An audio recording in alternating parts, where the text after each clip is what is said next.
স্বৈরাচার পতনের আন্দোলন দমনে নির্বিচার গুলি আর তাতে অসংখ্য তরুণ তাজা প্রাণ ঝরে যাওয়ার ভিডিও দেখে অস্থির হয়ে উঠেছিল ৬ বছরের শিশু জাবির ইব্রাহিম।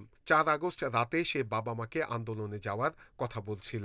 ৫ আগস্ট সকালে মায়ের সঙ্গে লং মার্চে নামে ছোট্ট জাবির। ৪ঠা আগস্ট রাত্র ১২টা সাড়ে ১২টার দিকে ওকে আমি ধমক দিয়ে বলতেছিলাম, তুমি তাড়াতাড়ি ঘুমাচ্ছ না কেন? ও বলছে না, আমি কালকে আন্দোলনে যাব, কিন্তু আমাকে নিয়ে যাবা তোমরা।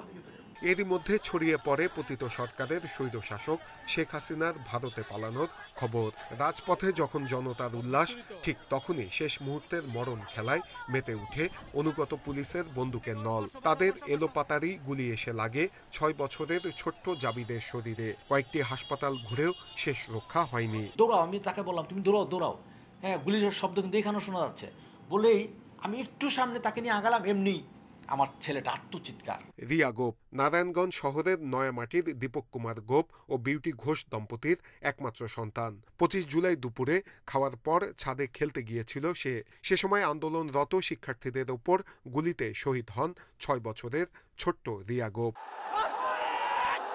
যুদ্ধক্ষেত্রেও শিশুদের প্রতি সহানুভূতিশীল থাকা হয়, অথচ জুলাই গণঅভ্যুত্থানে শহীদ ১৩৬ শিশু।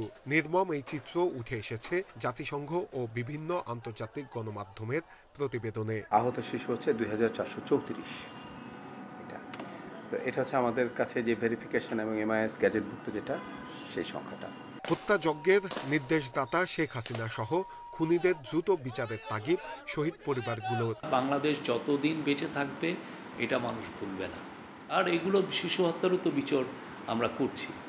মানুষ হত্যা, শিশু হত্যা সবগুলোর বিচার হবে। বাংলাদেশে যত বছর লাগে বিচার হবে। জাতিসংঘের তদন্ত প্রতিবেদন অনুযায়ী জুলাই গণঅভ্যুত্থানে ১,৪০০ জনকে নির্বিচারে হত্যা করা হয়।